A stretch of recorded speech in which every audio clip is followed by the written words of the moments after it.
Título: O Assassino do Beco.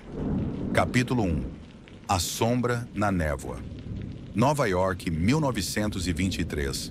A neblina se arrastava como um véu sujo pelas vielas de Five Points, espremendo-se entre os edifícios de tijolos vermelhos, como se quisesse esconder algo. O som dos carros modelo T ecoava pelas avenidas próximas, abafado pelos passos apressados dos pedestres e pelo sussurrar do vento entre as tábuas soltas das construções antigas. Era quase meia-noite quando o detetive particular, Elias Crowley, foi acordado pelo toque insistente do telefone de disco em seu escritório. O som ríspido cortava o silêncio como uma navalha. Ele acendeu o abajur, acendeu um cigarro com mãos trêmulas e atendeu. Crowley: "Temos outro corpo", disse a voz do sargento Doyle, do 4º distrito. "Um beco atrás do Blue Orchid. É igual aos outros." Elias passou a mão pelo rosto e soltou a fumaça devagar. "Já é o terceiro essa semana. O quarto, se contarmos o que apareceu no Harlem. Mas esse está diferente. Preciso que venha. Agora." Meia hora depois, Crowley já se enfiava sob a faixa de isolamento do beco atrás do cabaré. O cheiro de sangue e lixo era sufocante. Os lampiões de gás lançavam sombras vacilantes nas paredes grafitadas. Policiais conversavam em murmúrios nervosos. Doyle o aguardava com a face pálida, o chapéu de aba larga cobrindo parcialmente os olhos cansados. "Que tipo de monstro faz isso?" perguntou o sargento. O corpo da vítima, uma mulher jovem de vestido perolado e maquiagem borrada, jazia sob um lençol manchado. Ao lado, um colar de contas quebrado e um sapato de cetim. Mas o mais chocante estava na parede. Escrito com sangue fresco, em letras desajeitadas, lia-se "Ela Sábia". Crowley se agachou e examinou o colar. Depois passou os olhos pela parede e pelas janelas acima. "Nenhum barulho, nenhum grito?" "Nada." O porteiro disse que ela saiu por volta das 11. Estava rindo com as amigas. 10 minutos depois, encontraram o corpo. "E as câmeras?" Doyle bufou. "Isso aqui não é Manhattan, Crowley. As únicas testemunhas aqui são ratos e fantasmas." Crowley se ergueu, ajeitando o sobretudo. "Todas mulheres, todas mortas à faca, todas deixadas em becos próximos a casas noturnas. Agora começa a deixar recados." "Recados para quem?" O detetive acendeu outro cigarro e encarou a escuridão do beco. "Talvez para mim." Capítulo 2: Vozes na fumaça.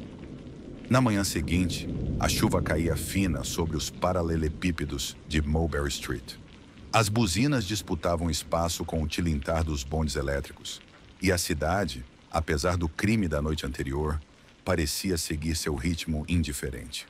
Elias Crowley caminhava com o colar da vítima no bolso, os olhos varrendo as fachadas das lojas italianas, das lavanderias chinesas, dos salões de barbearia que escondiam mais do que cortes de cabelo. Sua intuição o levava ao Blue Orchid novamente. Não pela cena do crime, mas pelo que vinha antes dela. O cabaré ainda cheirava a uísque barato e perfume de segunda. As dançarinas estavam recolhidas nos bastidores, cochichando entre si como corvos nervosos. Crowley se aproximou do balcão e acenou para o barman, um sujeito magro de terno branco amarrotado. "Jack Malone", disse o detetive sem rodeios. "O que sabe sobre a moça morta?" Jack hesitou, limpando o copo pela terceira vez com um pano sujo. Dizia-se chamar Evelyn, cantava às quintas, mas ninguém sabia muito dela. Chegou faz 2 meses. Vivia olhando por cima do ombro, como se esperasse alguém. Crowley assentiu. "E ela falava com alguém com frequência? Recebia bilhetes, telefonemas?" "Havia um sujeito, sempre de chapéu fedora e sobretudo cinza. Nunca vi o rosto dele. Sentava-se no fundo, assistia aos ensaios e desaparecia antes que as luzes acendessem." "Nome?" "Nunca disse, mas Evelyn o chamava de Senhor. Hollow." Crowley franziu o senho. Era um nome que nunca ouvira antes, mas carregava um eco estranho, como algo saído de um conto macabro.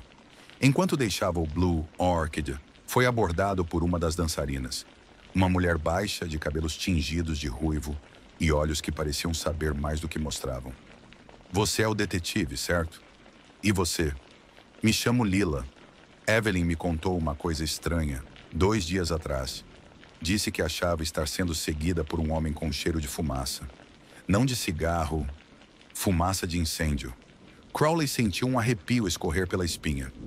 Ela disse mais alguma coisa, só que, se algo acontecesse com ela, para procurar um envelope escondido dentro do piano do palco.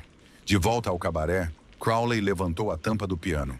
No fundo, preso por fita isolante, havia um envelope amarelado. Dentro, uma única folha de papel. Um mapa da cidade com 3 becos marcados em vermelho e a palavra próximo rabiscada no canto inferior. Crowley fechou os olhos por um instante. O assassino planejava mais e estava avisando. Um passo à frente, pensou. Ou talvez, exatamente onde ele quer que eu esteja. Capítulo 3. A caneta e a lâmina. O mapa marcado queimava na mente de Crowley enquanto ele se sentava em sua escrivaninha, cercado pelo som da cidade lá fora. Buzinas, pregões, o barulho distante de jazz saindo de um rádio qualquer. Os 3 becos circulados formavam um triângulo imperfeito entre os bairros do Bowery, East Village e Lower Manhattan. Todos próximos de bares, todos isolados o suficiente para esconder um grito. Ele traçou as rotas entre os pontos no mapa com um lápis, estudando ângulos, padrões. Havia método ali, quase como uma assinatura. O assassino não matava por impulso.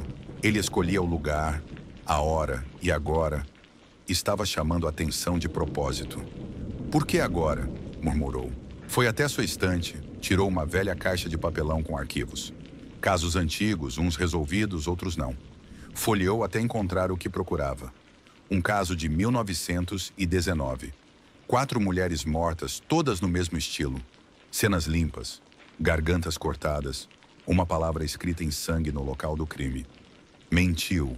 O assassino nunca foi encontrado. Na época, as autoridades culparam um amante rejeitado, mas Crowley nunca acreditou. Algo não modo como as vítimas eram escolhidas, nas mensagens deixadas, parecia indicar outra coisa. Justiça distorcida. Um julgamento pessoal. Havia uma conexão. Ele pegou o telefone e ligou para a central da polícia. "Hammond, Sargento Doyle. Preciso dos arquivos do caso de 1919. 4 vítimas, todas mulheres, assassinadas entre maio e julho. Quero os nomes, endereços e se havia ligação entre elas." "Tá achando que o de agora é o mesmo sujeito?" perguntou Doyle, tenso. "Não estou achando. Estou quase certo." Naquela noite, Crowley foi até o segundo beco do mapa.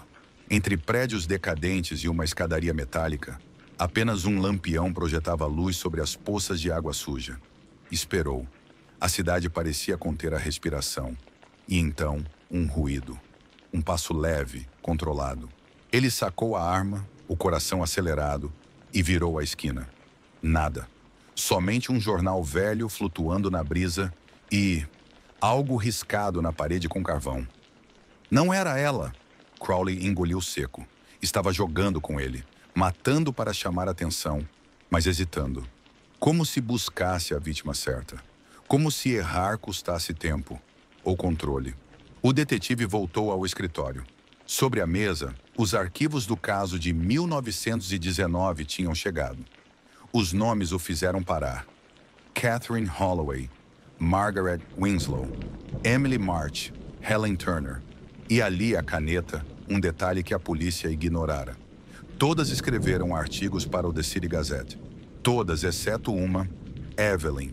Mas quando ele foi conferir a ficha dela, congelou. Evelyn Holloway, filha de Catherine, e a primeira mulher morta em 1923. O nome Senhor. Hollow não era pseudônimo. Era uma lembrança distorcida.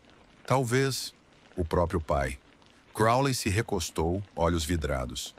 Não é um assassino qualquer. É um luto que apodreceu, e ele ainda não terminou.